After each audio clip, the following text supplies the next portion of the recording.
SDM कविता मिश्रा अपनी साधारण सलवार कुर्ता में स्कूटी पर सवार होकर तेजी से अपनी बहन की शादी में जा रही थी। ना कोई सरकारी गाड़ी, ना कोई सुरक्षा, बस एक आम लड़की की तरह स्कूटी चलाते हुए। जैसे ही वह हाईवे पर पहुंची, सामने पुलिस की बैरिकेडिंग दिखी। 3-4 पुलिसकर्मी सड़क पर खड़े थे और बीच में वर्दी में दारोगा रमाशंकर यादव मौजूद था। कविता को आते देख उसने हाथ के इशारे से रुकने को कहा। वो लड़की स्कूटी साइड में लगा। दारोगा की आवाज में रोब था। कहाँ जा रही हो? उसने सवाल किया। मेरी बहन की शादी है, वहीं जा रही हूं। कविता ने शांत लहजे में जवाब दिया। दारोगा ने उसे सिर से पांव तक घूरा, फिर मुस्कुराते हुए बोला, अच्छा, तो शादी में जा रही हो, लेकिन हेलमेट नहीं पहना और स्कूटी भी बहुत तेज चला रही थी। चलो चालान भरना पड़ेगा। उसने चालान बुक निकालते हुए कहा। कविता समझ गई कि यह सिर्फ एक बहाना था। वह बोली, सर, मैंने कोई नियम नहीं तोड़ा है। अरे मैडम, हमें कानून मत सिखाओ। दारोगा ने रूखे अंदाज में कहा। फिर उसने साइड में खड़े एक सिपाही की तरफ देखा और कविता की ओर झुकते हुए फुसफुसाया, ऐसे नहीं मानेगी, इसे तरीका सिखाना पड़ेगा। अचानक दारोगा ने जोरदार थप्पड़ कविता के गाल पर जड़ दिया। बहुत सवाल पूछती है। जब पुलिस कुछ कहे तो चुपचाप मान लेना चाहिए। दारोगा की यह बात सुनकर कविता का सिर एक पल के लिए झटका खा गया, लेकिन उसने खुद को संभाल लिया। उसकी आंखों में गुस्से की चिंगारी थी। दारोगा ठहाका मारकर हंसा और अपने साथियों से बोला, अभी भी अकड़ बाकी है, लगता है इसे अच्छे से सिखाना पड़ेगा। एक सिपाही आगे बढ़ा और बोला, मालिक थाने ले चलें, वहां आराम से मामला देख लेंगे। दारोगा ने सिर हिलाया। हाँ, इसे थाने ले चलते हैं, तब समझ आएगा कि पुलिस से कैसे बात की जाती है। एक सिपाही ने कविता का हाथ पकड़कर खींचा। चल जीप में बैठ। कविता ने अपना हाथ झटका और गुस्से से बोली, हिम्मत मत करना। दारोगा का पारा चढ़ गया। उसने अपने एक आदमी से कहा, इसका घमंड तोड़ो। एक सिपाही आगे बढ़ा, कविता के बाल खींचे और जबरदस्ती घसीटने की कोशिश की। दर्द से कविता करा उठी, लेकिन उसने अब भी अपनी पहचान छुपाए रखी। वह देखना चाहती थी कि यह लोग कितनी गिरी हुई हरकत कर सकते हैं। तभी एक पुलिस वाले ने गुस्से में उसकी स्कूटी को लात मार दी। बड़ी आई शरीफ बनने, अब तेरा खेल खत्म। कविता अब पूरी तरह समझ चुकी थी कि यह लोग कितने नीचे गिर सकते हैं। दारोगा की आंखों में गुस्सा था। उसने जोर से चिल्लाकर कहा, बहुत देखे हैं, तेरे जैसे अकड़ू लोग पुलिस से भिड़ेंगे। अभी औकात दिखाता हूं।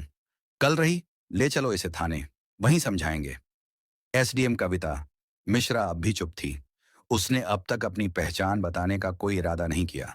वह देखना चाहती थी कि प्रशासन कितना नीचे गिर चुका है और यह लोग अत्याचार की कितनी हदें पार कर सकते हैं। दारोगा रमाशंकर यादव अब झुंझला चुका था। उसके सामने एक लड़की खड़ी थी, जिसे थप्पड़ मारे गए, जिसके बाल खींचे गए, जिसे जबरदस्ती घसीटा गया, लेकिन वह अब भी चुप थी। उसकी यह खामोशी दारोगा को और भड़काने लगी। उसने सिपाहियों को घूरते हुए कहा, ले चलो थाने, वहीं देखेंगे इसका क्या करना है। दो सिपाही कविता के दोनों हाथ पकड़कर घसीटने लगे। छोड़ो मुझे! कविता पहली बार जोर से चिल्लाई। दारोगा हंस पड़ा। अब जुबान खुली, चल थाने में देखेंगे कितना बोलती है। थाने में घुसते ही दारोगा जोर से चिल्लाया, ओए चाय पानी लाओ, एक स्पेशल केस आया है। कविता अब भी शांत थी। वह देख रही थी कि आम जनता के साथ पुलिस कैसा व्यवहार करती है। दारोगा ने अपने जूनियर से फुसफुसाकर कहा, सुन, किसी तरह इस पर कोई केस डाल दो। सिपाही ने पूछा, क्या केस सर? दारोगा हंसा, कोई भी चोरी, जेब ततराशी, बस अंदर डालना है। कविता सब सुन रही थी, लेकिन उसने अब भी कोई प्रतिक्रिया नहीं दी। दारोगा टेबल पर बैठ गया और कलम घुमाते हुए बोला, नाम बता, घर का पता बता। कविता चुप रही। दारोगा ने फिर से पूछा, नाम क्या है? लेकिन कविता अब भी चुप रही। दारोगा ने गुस्से में मेज पर जोर से हाथ मारा। सुनाई नहीं देता तुझे? नाम बता अपना। रेखा त्रिपाठी, कविता ने झूठा नाम बताया। दारोगा हंसा, बहुत समझदार है तू, लेकिन ज्यादा चालाकी मत कर, वरना बड़ी गलती होगी। कविता को जबरदस्ती लॉकअप में डाल दिया गया। एक गंदा बदबूदार कमरा, जहां पहले से दो महिलाएं बैठी थीं। क्या किया तूने? एक औरत ने पूछा। कुछ नहीं। कविता ने हल्की मुस्कान दी। अब वह देख रही थी कि प्रशासन कितना गंदा हो चुका है। अगर एक एसडीएम तक को बिना सबूत इस तरह अंदर किया जा सकता है, तो आम जनता का क्या हाल होता होगा। कविता अब लॉकअप के अंदर थी। वह बस देख रही थी, सुन रही थी और प्रशासन की गिरी हुई हालत को समझ रही थी। वह हर हरकत पर गौर कर रही थी। उधर दारोगा ने एक फर्जी रिपोर्ट तैयार करवाई। इस पर चोरी और ब्लैकमेलिंग का केस डाल दो, उसने फाइल को ठोकते हुए कहा। सिपाही झिझक गया। लेकिन सर, बिना सबूत के, दारोगा हंस पड़ा। सबूत इस थाने में सबूत बनाए जाते हैं। थोड़ी देर बाद एक सिपाही आगे बढ़ा और जोर से कविता के कंधे पर धक्का मारा।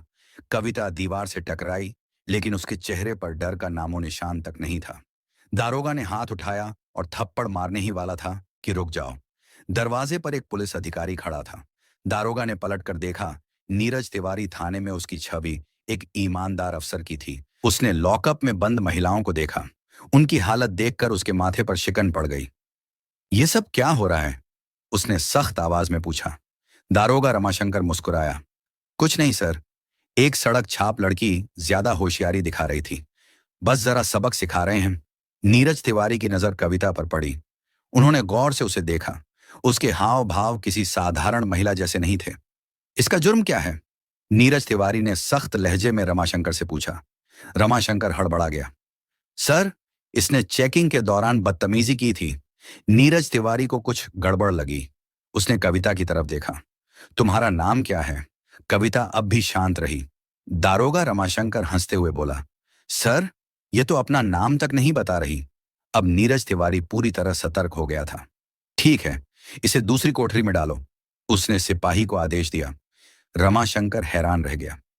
सर, लेकिन मैं खुद देखूंगा कि यह कौन है, नीरज तिवारी ने सख्ती से कहा। नीरज के आदेश पर कविता को दूसरी कोठरी में डाल दिया गया। सिपाही हड़बड़ाते हुए अंदर आया और धीरे से बोला। सर, वो क्या हुआ? कौन है? रमाशंकर झुंझुला उठा। सिपाही ने कांपते हुए कहा। सर, डीएम साहब। रमाशंकर का चेहरा सफेद पड़ गया। नीरज तिवारी भी चौकन्ना हो गया। अब मामला बहुत बड़ा हो चुका था। डीएम साहब ने थाने में कदम रखा। उनकी आंखों में गुस्सा था। उन्होंने सीधे रमाशंकर की ओर देखा और कड़क आवाज में पूछा। दारोगा रमाशंकर, यह सब क्या चल रहा है यहाँ? रमाशंकर घबरा गया। सर, कुछ नहीं, बस एक मामूली केस था। डीएम साहब ने टेबल पर पड़ी कविता की फाइल उठाई और ध्यान से पढ़ी। उनका माथा सिकुड़ गया। फिर उन्होंने कविता की ओर देखा। इस महिला पर 420 और ठगी का केस। डीएम साहब की आवाज गूंज उठी। उन्होंने रमाशंकर की ओर घूर कर देखा। क्या सबूत है? रमाशंकर अब पूरी तरह फंस चुका था। डीएम साहब ने कविता की ओर देखा और सीधा सवाल किया। आपका नाम? कविता ने हल्की मुस्कान दी, फिर पहली बार अपना असली नाम बताया। कविता शुक्ला, एसडीएम। पूरा थाना हक्का बक्का रह गया।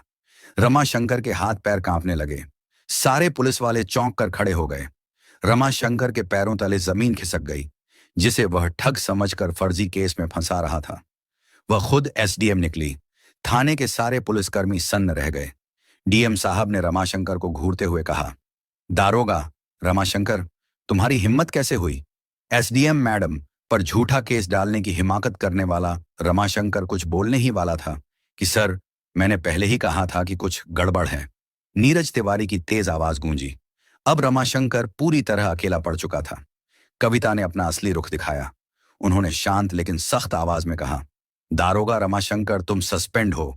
तुम्हारे खिलाफ विभागीय जांच होगी और तुम पर केस दर्ज किया जाएगा। रमाशंकर के होश उड़ गए। सारे पुलिसकर्मी अब उससे दूरी बनाने लगे। नीरज तिवारी ने तुरंत हवलदार को आदेश दिया। रमाशंकर को हिरासत में लो। जैसे ही हवलदार रमाशंकर को पकड़ने आगे बढ़ा, अचानक रमाशंकर ने जेब से एक कागज निकाला। उसने मुस्कुराते हुए कहा, लेकिन यह देखिए। उसने वह कागज हवा में लहराया। डीएम साहब और एसडीएम। कविता ने उसे ध्यान से देखा। रमाशंकर ठाका लगाते हुए बोला, यह रहा मेरा ट्रांसफर ऑर्डर। 3 दिन पहले ही मेरा ट्रांसफर हो चुका है, तो अब आप मुझे सस्पेंड नहीं कर सकती। थाने में फिर से सन्नाटा छा गया। कविता ने कागज अपने हाथ में लिया और गौर से पढ़ा। क्या यह असली है? डीएम साहब ने कड़े स्वर में पूछा। फिर उन्होंने नीरज तिवारी की ओर देखा और आदेश दिया, इस कागज की तुरंत जांच करो। फिर सख्त लहजे में बोले, अगर यह असली निकला तब भी रमाशंकर का निलंबन रोका नहीं जा सकता। रमाशंकर की हंसी अचानक गायब हो गई, क्योंकि अगर कोई भी सरकारी कर्मचारी ट्रांसफर के बाद भी गलत गतिविधियों में शामिल होता है तो उस पर कार्रवाई की जा सकती है। अब रमाशंकर की हालत बिगड़ने लगी। नीरज तिवारी तुरंत ऑनलाइन सिस्टम में रमाशंकर का रिकॉर्ड चेक करने लगे। कुछ ही सेकंड में उन्होंने सिर उठाया और कहा, सर, यह कागज असली है, लेकिन रमाशंकर ने अभी कार्यभार नहीं सौंपा था। मतलब डीएम साहब ने सख्त लहजे में पूछा। मतलब यह कि रमाशंकर अब भी इस थाने का प्रभारी था और उसी दौरान उसने यह सब किया। अब कोई भी रमाशंकर को बचा नहीं सकता था। इस डीएम कविता ने सीधी नजर रमाशंकर पर डाली और सख्त लहजे में कहा, अब तुम्हारी असली जगह तुम्हारी अपनी जेल में होगी। गिरफ्तार करो इसे। डीएम साहब ने तुरंत आदेश दिया। जैसे ही रमाशंकर की गिरफ्तारी की घोषणा हुई, पूरा थाना हिल गया। रमाशंकर को पहली बार एहसास हुआ कि अब वह बच नहीं सकता। लेकिन अचानक उसने कहा, ठहरिए एसएसडीएम मैडम, मैं अकेला नहीं हूं। रमाशंकर ठहाका मारकर हंसा और बोला, मैडम, क्या आपको लगता है कि इस थाने में सिर्फ मैं भ्रष्ट हूं? उसने धीरे से इशारा किया और कहा, यह सब मेरे साथ है। पूरी कड़ियां ऊपर तक जुड़ी हैं। थाने के कुछ पुलिस वाले घबराने लगे। नीरज तिवारी भी चौकन्ने हो गए। एसएसडीएम कविता ने डीएम साहब की ओर देखा और दृढ़ स्वर में कहा, इस पूरे थाने की जांच होगी। अब कोई भी सुरक्षित नहीं है। डीएम साहब ने तुरंत आदेश दिया, एंटी करप्शन टीम को बुलाया जाए। थाने में हड़कंप मच गया। जैसे ही टीम ने जांच शुरू की, कुछ पुलिस वालों के चेहरे पीले पड़ने लगे। तभी एक हवलदार आगे बढ़ा, हाथ जोड़कर एसडीएम मैडम से विनती करने लगा, मैडम मुझे माफ कर दीजिए, मैं सिर्फ आदेशों का पालन कर रहा था। तभी अचानक एक पुलिस वाले ने फाइल निकाली और गंभीर स्वर में कहा, मैडम, हमारे बड़े साहब भी इसमें शामिल हैं। कौन बड़े साहब? डीएम साहब ने गुस्से में पूछा। पुलिस वाले ने डरते डरते जवाब दिया, एसएसपी साहब। अब पूरा मामला ऊपर तक पहुंच चुका था। थाने में सन्नाटा छा गया। डीएम साहब ने गहरी सांस ली और सख्त आवाज में बोले, इस थाने के पूरे स्टाफ को तत्काल प्रभाव से निलंबित किया जाता है। आदेश मिलते ही पुलिस वालों के होश उड़ गए। कुछ ने तुरंत अपने फोन निकालकर कॉल करने की कोशिश की। कुछ सिर झुकाकर चुपचाप खड़े रहे और कुछ दारोगा बचने का रास्ता ढूंढने लगे। लेकिन अब कोई नहीं बच सकता था। एसएसडीएम कविता ने डीएम साहब की ओर देखा और बोली, अब हमें एसएसपी साहब से भी जवाब लेना होगा। डीएम ने तुरंत आदेश दिया, एसएसपी को अभी बुलाया जाए। अब यह मामला पूरे जिले में हलचल मचा चुका था। थाने के बाहर कुछ पत्रकार गुप्त रूप से खड़े थे। जैसे ही उन्हें भनक लगी कि पूरा थाना सस्पेंड हो चुका है, वे तुरंत यह खबर फैलाने लगे। अब सच खुलकर सामने आने वाला था। तभी एक काले शीशों वाली गाड़ी थाने के सामने आकर रुकी। एसएसपी साहब खुद आ चुके थे। थाने में कदम रखते ही उन्होंने चारों तरफ नजर दौड़ाई। पूरा थाना सस्पेंड हो चुका था। गुस्से से भरकर उन्होंने कहा, यह क्या नाटक चल रहा है? लेकिन एसडीएम कविता बिल्कुल शांत थी। उन्होंने एसआईएसपी की आंखों में देखते हुए कहा, आपको लगता है कि आप बच जाएंगे? नीरज तिवारी ने एसडीएम को एक फाइल सौंपी। यह फाइल एसएसपी साहब के भ्रष्टाचार के ठोस सबूतों से भरी थी। कविता ने ठोस आवाज में कहा, एसआईएसपी साहब, जरा देखिए आपके सारे काले कारनामे। अब एसआईएसपी के चेहरे से पसीना टपकने लगा। डीएम साहब ने सख्त लहजे में आदेश दिया, एसआईएसपी को तुरंत गिरफ्तार करो। पूरी पुलिस फोर्स हैरान थी। इतने बड़े अधिकारी को पहली बार किसी ने खुली चुनौती दी थी। जैसे ही एसआईएसपी की गिरफ्तारी हुई, पूरा मामला हिल गया। अब यह मामला राज्य स्तर तक पहुंच चुका था। मुख्यमंत्री ने तुरंत आदेश दिया, जिले के सभी भ्रष्ट अधिकारियों को गिरफ्तार किया जाए। आदेश मिलते ही 40 से ज्यादा पुलिस अधिकारी, 10 से अधिक आईएएस अफसर और कई राजनेता गिरफ्तार कर लिए गए। एसडीएम कविता की ईमानदारी ने पूरे सिस्टम को हिलाकर रख दिया था। पूरे जिले में नया प्रशासन लाया गया और भ्रष्टाचार